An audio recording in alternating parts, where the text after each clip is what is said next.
வரப்போகிற சண்டே வந்து பேக்லாஷ் நடக்க போகுது. ஸோ அதில் பார்த்திங்கன்னா யாரெல்லாம் ஜெயிக்க வாய்ப்பு இருக்குது, என்னெல்லாம் நடக்க வாய்ப்பு இருக்குங்கிறத பார்க்கலாமா. இதெல்லாம் என்னோடய பாயிண்ட் ஆஃப் வியூலேருந்து தான் சொல்கிறேன். ஓகே, ஃபஸ்ட்டு மேட்ச் செத் ராலன்ஸ் வெர்சஸ் ப்ரான் பிரேக்கர். இந்த ஃபியூட் பார்த்திங்கன்னா இப்போதைக்கு முடிய வாய்ப்பே கிடையாது. எனக்கு தெரிஞ்சு இவங்களுக்குள்ள ஒரு 3 மேட்ச் இல்லைனா 2 மேட்ச் நடக்க வாய்ப்பு இருக்குது. ஸோ இந்த மேட்ச்சில் கண்டிப்பாக ப்ரான் பிரேக்கர் பார்த்திங்கன்னா ஜெயிக்க வாய்ப்பு இருக்குது. ப்ரான் பிரேக்கர் ஜெயிச்சு இந்த ஃபியூட் கண்டினியூ ஆகும்.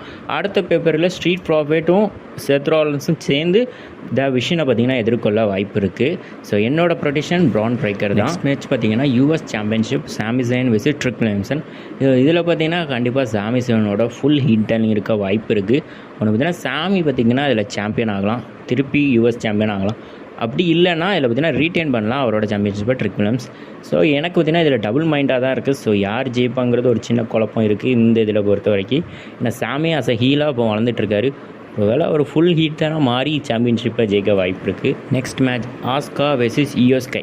இது பார்த்தீங்கன்னா இந்த ஸ்டோரி லைனோட ஒரு எண்டாக இருக்கும். ஏன்னா ரொம்ப நாளாகவே இந்த ஸ்டோரி லைனை கொண்டு போயிட்டுருக்காங்க. இதுலேருந்து கைரி சீனை வேறு ரிலீஸ் பண்ணிட்டாங்க. ஸோ இதுலேருந்து அவங்களும் இல்லை.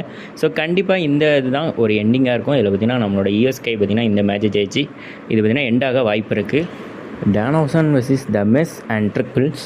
ஸோ இதில் பார்த்திங்கன்னா நம்மளோட டேனோசனுக்கு பார்த்திங்கன்னா ஒரு மிஸ்ட்ரி பார்ட்னர் தேவை. ஸோ இதில் பார்த்திங்கன்னா எனக்கு தெரிஞ்சு அண்ட் ரூமர்ஸும் வந்திருக்கு சிஎம் பங்க் தான் இதில் வந்து வரப்போகிறாருன்னு சொல்லி.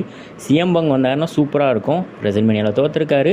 இங்கே வந்து ஒரு குயிக் ஃபயர் மேட்ச் ஆடி சீக்கிரம் மேட்ச் ஆடி இதில் பார்த்திங்கன்னா ஜெயிச்சுட்டு அடுத்து பார்த்திங்கன்னா ஸ்நாக் டவுனுக்கு அவர் அப்படியே மூவ் ஆகலாம். ஸ்நாக் டவுன் மூவ் ஆகி நிறைய ஃபியூட் புதுசாக கொடுக்கலாம். ஓகேவா. அடுத்து பார்த்திங்கன்னா நம்மளோட ஜான் சீனா பார்த்திங்கன்னா ஒரு பெரிய அனௌன்ஸ்மெண்ட் பண்ண வாரேன்னு சொல்லியிருக்காரு. ஸோ கண்டிப்பாக இது பார்த்திங்கன்னா அடுத்த ரெசல்மேனியா, அதாவது சவுதி அரேபியாவில் நடக்கிற ரெசல்மேனியா முடிஞ்சதுக்கப்புறம் அதுக்கடுத்த ரெசல்மேனியா என்ன நடக்க போகுது அண்ட் அது எங்கே நடக்க போகுதுன்னு அனௌன்ஸ் பண்ண வர வாய்ப்பு இருக்கிறது. மெயின் எவென்ட்டும் நம்மளோட ரோமன் ரெயின்ஸ் வெர்சஸ் செக்கப் ஃபேட்டுக்கான மேட்ச். இதில் பார்த்திங்கன்னா த ஊசோஸ் வந்து பார்த்திங்கன்னா உள்ள இன்டர்ஃபியேட் பண்ணலாம். ஸோ அது மூலமாக ரோமன் ரெயின்ஸ் ஜெயிக்கலாம். நிறைய வாய்ப்பு இருக்குது. ஹீல் டர்ன் பண்ண வாய்ப்பு இருக்குது. ரோமன் ரெயின்ஸ் ஃபுல் ஹீலாக ஒரு ஃபுல் ஹீல் டர்ன் பிளட் லைனாக மாற வாய்ப்பு இருக்குது. ஸோ இந்த மேட்சோட இது முடியாதுன்னு எனக்கு பார்க்க லைட்டாக தோணுது. செக்கப் ஃபேட்டு கூட இன்னொரு மேட்ச் நடக்கும். கண்டிப்பாக அதில் தோற்று தான் செக்கப் ஃபேட்டு பிளட் லைனில் உள்ளே வரலாம்.